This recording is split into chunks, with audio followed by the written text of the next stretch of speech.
हुआ है। हमारे साथ डिप्टी एडिटर आशीष सिन्हा भी जुड़ गए हैं अधिक बातचीत और जानकारी के साथ। आशीष जी, कल भी हम इसी बात का जिक्र कर रहे थे, आप कह रहे थे कि सुप्रीम कोर्ट में फिलहाल ये मामला रुक सकता है क्योंकि हाईकोर्ट का फैसला भी लंबित है। जब तक हाईकोर्ट अपना फैसला नहीं सुनाता, सुप्रीम कोर्ट भी आगे की सुनवाई इस पर नहीं करेगा, ये साफ कर दिया है कोर्ट ने।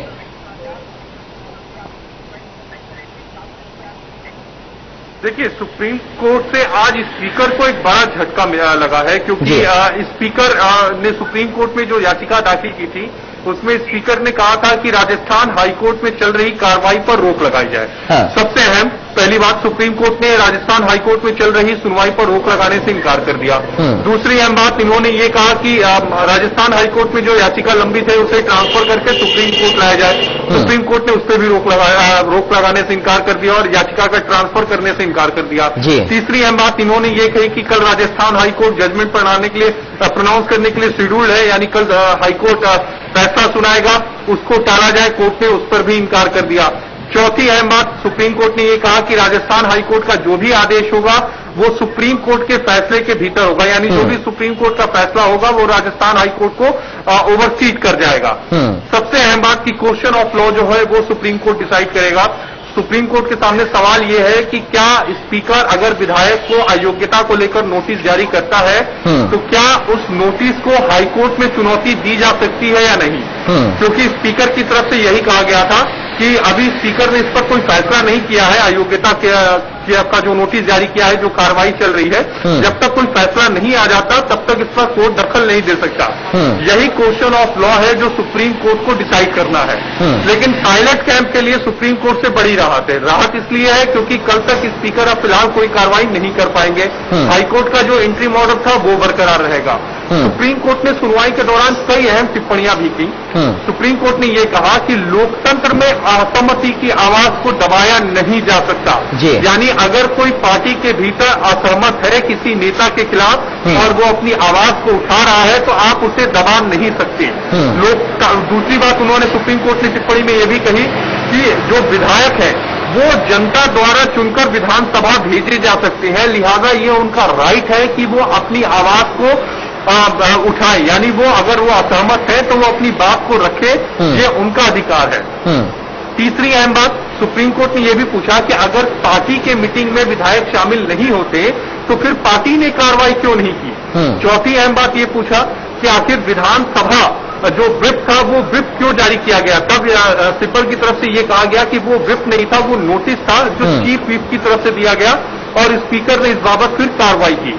यानी कुल मिलाकर कहे तो अब राजस्थान में जो सियासी घमासान चल रहा है उस पर जो हमारी नजरें होंगी वो कल राजस्थान हाईकोर्ट की ओर टिकी होंगी। राजस्थान हाईकोर्ट का जो भी फैसला होगा वो राजस्थान की अभी की जो राजनीति चल रही है उसमें जाहिर तौर पर दूरगामी परिणाम होगा। सुप्रीम कोर्ट में जो सुनवाई है वो सोमवार से शुरू होगी, 2-3 दिनों तक ये सुनवाई होगी, क्योंकि सुप्रीम कोर्ट को क्वेश्चन ऑफ लॉ यहां तय करना है और अगर supreme court question of law यहां तय करेगा तो जाहिर तौर पर इसमें केंद्र सरकार को भी पार्टी बनाना होगा। अभी तक जितनी भी याचिकाएं दाखिल की गई हैं, चाहे हाईकोर्ट में दाखिल की गई हो या सुप्रीम कोर्ट में दाखिल की गई हो, वहां पर सेंटर को पार्टी नहीं बनाया गया है। लेकिन अगर सुप्रीम कोर्ट 10वीं अनुसूची को लेकर क्वेश्चन ऑफ लॉ अगर कोई तैयार करता है, अगर उस पर सुनवाई शुरू करता है तो बिना केंद्र सरकार के पक्ष जाने हुए सुप्रीम कोर्ट इसमें आगे नहीं बढ़ेगा, जहां तक मुझे लगता है। लिहाजा आने वाले समय में इसमें केंद्र सरकार भी पार्टी नजर आएगी।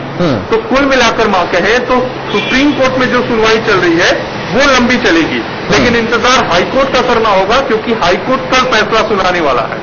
आशीष, ये माना जाए कि जिस तरीके से आपने पूरा विस्तार से समझाया कि आखिर क्या कुछ कोर्ट में हुआ, किस तरीके की दलीलें दी गई हैं, तो यहाँ पर क्या कांग्रेस पार्टी सुप्रीम कोर्ट में जाकर खुद ही पस्ती जा रही है?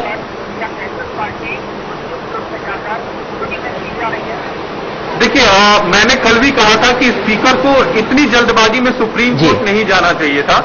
अगर स्पीकर को जाना ही था तो वो पिछले हफ्ते सुप्रीम कोर्ट जा सकते थे जब हाईकोर्ट ने इस याचिका पर सुनवाई शुरू की थी। वो सबसे सही समय था सुप्रीम कोर्ट में याचिका दाखिल करने का। अगर उस समय वो याचिका दाखिल कर देते तो हाईकोर्ट ना उस पर सुनवाई करता, ना ही मामला इतना लंबा खिंचता। जो कल हाईकोर्ट फैसला सुनाने जा रहा है, हो सकता है अगर उस समय उन्होंने सुप्रीम कोर्ट में याचिका दाखिल कर दी होती तो कल सुप्रीम कोर्ट फैसला सुनाने वाला होता, तो उनकी तरफ से देरी हुई। सवाल ये भी है कि अगर आप 2 बार नोटिस को पोस्टपोन कर सकते हो, यानी अगर आप कार्रवाई को 2 बार आगे बढ़ा सकते हो, तो 24 घंटे में ऐसा क्या हो जाएगा कि आप 24 घंटे इंतजार नहीं कर सकते। यही बात मैंने कल भी कही, यही बात आज सुप्रीम कोर्ट ने भी पूछी कि आखिर 24 घंटे में ऐसा क्या हो जाएगा। आप 24 घंटे तो रुक सकते हैं, लेकिन सिब्बल जो थे स्पीकर की तरफ से वो नहीं माने। बाद में सुप्रीम कोर्ट को कहना पड़ा कि हाईकोर्ट जो है वो फैसला सुनाएगा। कुल मिलाकर स्पीकर के हाथ में कुछ नहीं आया। हाँ, मामला जरूर अब उन्होंने सुप्रीम कोर्ट में क्वेश्चन ऑफ लॉ के ऊपर फंसा दिया है। ठीक है आशीष, मैं चाहूंगा आप मेरे साथ बने रहें। अजीत मंडोला भी जुड़े हुए हैं। अजीत जी, वही बात जो आप भी जिक्र कर रहे थे, आशीष जी भी उसी बात का जिक्र कर रहे हैं कि सुप्रीम कोर्ट ने भी यही कहा है कि हाईकोर्ट के फैसले का इंतजार करिए। 24 घंटे में क्या हो जाएगा? अगर 2 बार नोटिस को टाला जा सकता है तो 24 घंटे का और इंतजार किया जा सकता है।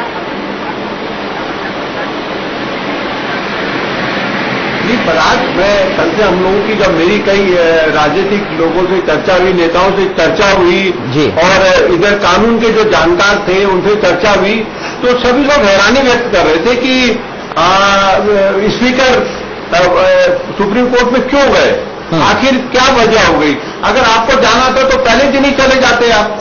जब हाईकोर्ट ने स्पीकर को कहा कि आप इंतजार करिए फैसले का, केवल एक मामला बनता था हाईकोर्ट में, मतलब जो सचिन खेमे का, कि उन्होंने 3 दिन का समय दिया था नोटिस का जी। वो नियमानुसार 7 दिन का होता है। लेकिन 3 दिन वाले मामले में भी सुप्रीम कोर्ट ने कई ऐसे मामले आए जिसमें सुप्रीम कोर्ट ने कहा कि 3 दिन का मामला चलेगा, उसमें कोई चिंताजनक, मतलब वो कुछ में ऐतराज नहीं जताया था कोर्ट ने। उसके बावजूद स्पीकर ने मान लिया, हाईकोर्ट की बात मान ली, कहा कि ठीक है, उन्होंने बात को आगे बढ़ा दिया। फिर उन्होंने कहा कि आप अभी फिर दोबारा कोर्ट बैठी, हाईकोर्ट ने कहा कि आप उसमें कोई कार्रवाई मत करिए, उन्होंने फिर उनकी बात मान ली। आखिर ऐसा क्या हुआ आखिरी दिन जब हाईकोर्ट ने 24 तारीख का फैसले का दिन मुकर्रर कर दिया, आखिर ऐसी क्या बात हो गई कि आपको सुप्रीम कोर्ट जाना पड़ गया? जी, मैं बहुत लंबे समय से देख रहा हूं कि कांग्रेस के कई रणनीतिकारों से बड़ी चूक हो गई है। अब ये अभिषेक मनु सिंघवी जो वकील थे स्पीकर के, कहीं ना कहीं उन्होंने ये सलाह दी होगी। कपिल सिब्बल पार्टी के वहां पे अब इस वक्त जो सुप्रीम कोर्ट में जिरा कर रहे हैं, तो अब ये कांग्रेस के लिए एक तरीके से मुझे लग रहा है, हो सकता है मेरा आकलन गलत हो, कहीं ना कहीं कांग्रेस बड़ी परेशानी में फंसने वाली है। वहां पे गहलोत सरकार के लिए भी बड़ी दिक्कत आ सकती है अगर ये, क्योंकि सुप्रीम कोर्ट मुझे नहीं लगता कि सोमवार को कोई फैसला करेगा। हो सकता है वो अगला सोमवार आ जाए, उसके बाद वाला सोमवार आ जाए, क्योंकि जिस तरह से कपिल सिब्बल ने आज वहां पे पॉइंट रखे हैं, उन पॉइंट में सुप्रीम कोर्ट ने कहा है कि इसमें लंबी चर्चा होगी, इसमें लंबी चर्चा करनी पड़ेगी। तो अब आप मानकर चलिए कि अगर ये 7-8 दिन भी लंबा खींच गया मामला, तो जो गहलोत सरकार है वो कहीं ना कहीं परेशानी में फंस सकती है। अब ये देखना होगा कि केंद्र सरकार का अगला रूप क्या होता है, केंद्र सरकार क्या करती है, और जो गहलोत सरकार है अब उसके सामने वो तो एक तरह से बन गई। अब जब तक कोर्ट का कल क्या फैसला आता है उस पर नजर रखी जाएगी। तो कहीं ना कहीं गहलोत सरकार अब एक उसमें फंस गई है कि अब उसको लंबा इंतजार करना पड़ सकता है, और उसमें केंद्र सरकार क्या कदम उठाती है ये देखना होगा। ठीक है आशीष, आपका आकलन क्या कर रहा है आगे को देखते हुए, किस तरह की परिस्थिति आगे और बन सकती है? क्या कोर्ट कचहरी के पछड़े में कांग्रेस पार्टी फंसती जा रही है? क्या रणनीति में चूक हुई है?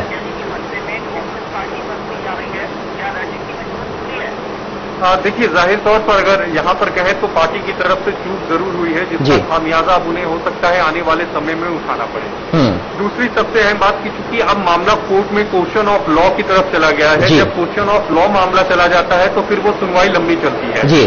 2 जजेस की बेंच, अगर 3 जजेस की बेंच चूंकि मामले की सुनवाई कर रही है, तो हो सकता है कि कोई एक पक्ष कहे कि चूंकि इस मामले में संवैधानिक पहलू इन्वॉल्व है, लिहाजा इस मैटर को कॉन्स्टिट्यूशन बेंच को रेफर किया जाए, क्योंकि इसमें पहले भी 3 जजेस एंड 5 जजेस बेंच के फैसले हैं। तो अगर कोर्ट इसको कॉन्स्टिट्यूशन बेंच में रेफर करती है तो आप ये मान के चलिए कि कम से कम कुछ महीने लग जाएंगे फैसला आने में। अगर इसको कॉन्स्टिट्यूशन बेंच में रेफर नहीं भी किया जाता है तो भी कुछ दिन लग सकते हैं, क्योंकि 2-3 दिनों की आर्गुमेंट होगा, सेंटर ये कहेगा कि हमें रिस्पॉन्स फाइल करने के लिए समय चाहिए, तो ये मामला क्वेश्चन ऑफ लॉ पर पूरा फंस जाएगा। लेकिन मैं बार बार ये कह रहा हूं कि हमें इंतजार करना होगा हाईकोर्ट के फैसले का, क्योंकि हाईकोर्ट का जो फैसला होगा वो ये तय करेगा कि स्पीकर को राहत है या नहीं है, जो राहत वो चाह रहे हैं। ये बहुत इंपॉर्टेंट फैसला होने वाला है, जो कल राजस्थान हाईकोर्ट सुनाएगा। जस्ट सपोज करिए कि अगर राजस्थान हाईकोर्ट इनकी याचिका को खारिज कर देता है Sachin Pilot and 18 others MLA की, तो जाहिर तौर पर स्पीकर जो है वो कार्रवाई करने के लिए फ्री हो जाएंगे और वो कार्रवाई करेंगे, भले ही मामला जो हो वो सुप्रीम कोर्ट में लंबित हो। तो सब कुछ निर्भर करता है राजस्थान हाईकोर्ट के फैसले पर कि फैसला क्या होता है। हालांकि सुप्रीम कोर्ट ने यह भी साफ कहा है कि जो भी फैसला होगा वो सुप्रीम कोर्ट के आदेश के अंदर होगा, मतलब सुप्रीम कोर्ट का जो भी आदेश होगा वो उसको ओवरसीज कर जाएगा। जी, तो आशीष ये माना जाए कि जिस तरह से आप बता रहे हैं कि अगर स्पीकर कार्रवाई करते हैं, अगर स्पीकर के पक्ष में हाईकोर्ट का फैसला रहता है, स्पीकर कार्रवाई करते हैं, तो पायलट ग्रुप का रुख क्या होगा फिर आगे कोर्ट में? Pilot group 110% pilot group supreme court में अप्रोच करेगा, क्योंकि सुप्रीम कोर्ट ने खुद ही कहा है कि हाईकोर्ट का जो भी फैसला होगा वो उनके अधीन होगा। इसी बात को लेकर सुप्रीम कोर्ट चले जाएंगे और कहेंगे कि आप हाईकोर्ट के आदेश को रोक लगाइए। लेकिन मैं बार बार कह रहा हूं कि कुछ भी बोलना अभी फिलहाल जल्दबाजी होगी। आज की तारीख की बात करें तो स्पीकर को जाहिर तौर पर कोई राहत नहीं मिली है, लेकिन कल क्या होगा, कल ऊँट किस करवट बदलेगा, ये सब कुछ राजस्थान हाईकोर्ट के फैसले पर निर्भर करता है। ठीक है, आप बने रहिए। अजीत जी, मैं आपके पास आ रहा हूं। अगर मामला महीनों तक खिंचता है तो क्या ऐसे ही खींचतान राजस्थान में पॉलिटिकल चलती रहेगी? क्या ऐसे ही अस्थिरता रहेगी सरकार में? पराग, ये बातें देखो कल से उठने लगी हैं। एक तो 2-3 बातें बहुत साफ हो गई है। एक तो जिस तरीके से ईडी की छापेमारी हुई है राजस्थान में, और मुख्यमंत्री गहलोत के रिश्तेदारों के घरों में छापे मारे गए, उसके अलावा उनके करीबी लोगों के यहाँ छापे मारे गए, कुछ लोगों को ईडी ने नोटिस दिया है, उनको पूछताछ के लिए बुलाया है। तो मेरा मानना है कि केंद्र सरकार की भूमिका इसमें धीरे धीरे बढ़ती जा रही है, और ये मामला अब केवल गहलोत बनाम सचिन नहीं रह गया, ये अब क्या कहते हैं कांग्रेस बनाम बीजेपी हो गया है। अब कल मुख्यमंत्री ने प्रधानमंत्री को एक पत्र भी लिखा है, उसमें सारी बातें उन्होंने लिखी है। अब प्रधानमंत्री उस पत्र को गंभीरता से लेते हैं या जवाब देते हैं, ये सब देखना होगा। ये पहली बार हुआ है इतिहास में कि किसी मुख्यमंत्री ने कोई पत्र प्रधानमंत्री को लिखा है और उसमें अपनी सरकार के गिराने की आशंका जताई है। भारत सरकार के एक मंत्री का नाम लिखा है, एक एमएलए का, अपने पार्टी के एमएलए का नाम लिखा है। अब प्रधानमंत्री, जैसे मैं कांग्रेस के प्रवक्ताओं को सुन रहा था, उनका कहना था कि पत्र इसलिए लिखा गया है कि प्रधानमंत्री इस वक्त किसी एक पार्टी के नहीं है, वो एक देश के प्रधानमंत्री है, और उनको ये अवगत कराया गया है कि एक राज्य में गड़बड़ करा जा रहा है आप लोगों के द्वारा। तो अब प्रधानमंत्री जवाब देंगे, क्या जवाब देंगे, देते ही या नहीं देते, इस पे भी नजर रहेगी। दूसरा, जिस हिसाब से ईडी छापेमारी कर रही है वो भी देखना होगा। नंबर 3 सवाल, कल से एक चर्चा उठ रही है कि अगर मामला लंबा खींचेगा तो हो सकता है कि राष्ट्रपति शासन लगाने की बात बीजेपी की तरफ से न कर दी जाए, या बीजेपी एक ऐसा दबाव बनाए कि जब तक बहुमत मतलब मामला कोर्ट में चल रहा है तब तक राष्ट्रपति शासन लगा दिया जाए, क्योंकि कोरोना चल रहा है, कई सारी चीजें हैं, राज्य सरकार फैसले नहीं कर रही है। तो ये गहलोत सरकार के लिए कई प्रकार की दिक्कतें आने वाले दिनों में बीजेपी और की तरफ से खड़ी की जा सकती है। केंद्र सरकार भी इस बात को बढ़ावा दे सकता है। तो अब ये कहीं ना कहीं जितना मामला कोर्ट में लंबा खींचेगा, और तो ये गहलोत सरकार के लिए परेशानी खड़ी हो सकती है। जी ठीक है आशीष, ये कुल मिलाकर ये पूरा मामला सदस्यता को लेकर था। अगर सचिन पायलट सदस्यता जाने के बाद कोर्ट में जाते तो शायद मामला थोड़ा सीधा चलता, लेकिन अब चीजें उलझ गई हैं, ऐसा माना जा सकता है? नहीं, अगर सदस्यता उनकी चल ही जाती तो फिर बचता क्या, क्योंकि फिर तो वो लंबी प्रक्रिया होती। एक बार अगर स्पीकर ने अयोग्य करार दे दिया है तो उसके बाद तो फिर चुनाव का रास्ता खुल जाता। विदिन 6 मंथ इलेक्शन कराने पड़ते, बाई इलेक्शन होते, तो फिर तो सचिन पायलट के हाथ में कुछ नहीं आता। लेकिन आज की तारीख में देखें तो सचिन पायलट के हाथ भरे हुए हैं।